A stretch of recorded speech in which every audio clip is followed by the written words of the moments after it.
Today, I'm going to show you everything that you need to do to get started sideloading on iOS. Let's first explain why you should go through the hassle of setting up sideloading in the first place. Well, sideloading allows you to install awesome apps that are not on the App Store, like Dolphin, which you can play Wii and GameCube games with, or Stable Action, which lets you record stable footage even if you flip your phone around.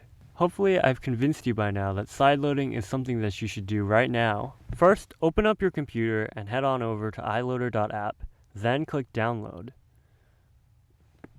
After extracting, open it up.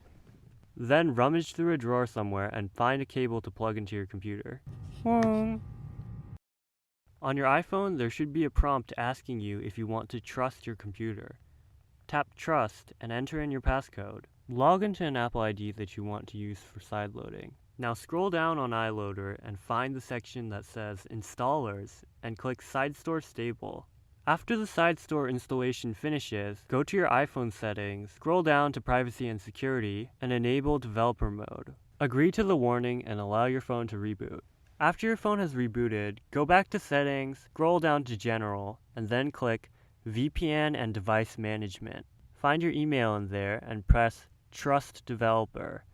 The reason why it has your email there is because we logged into iLoader earlier.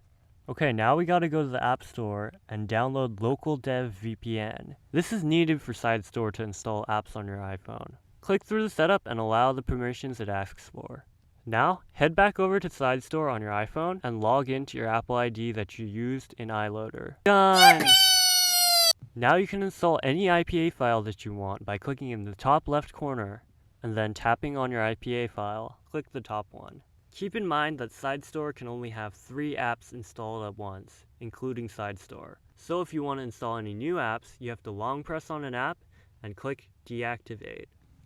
This will deactivate the app so that you can install a new one.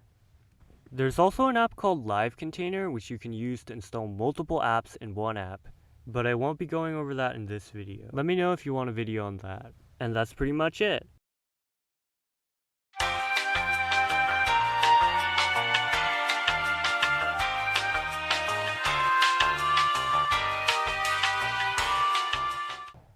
I'll leave you with some footage of the apps that I've installed for ideas.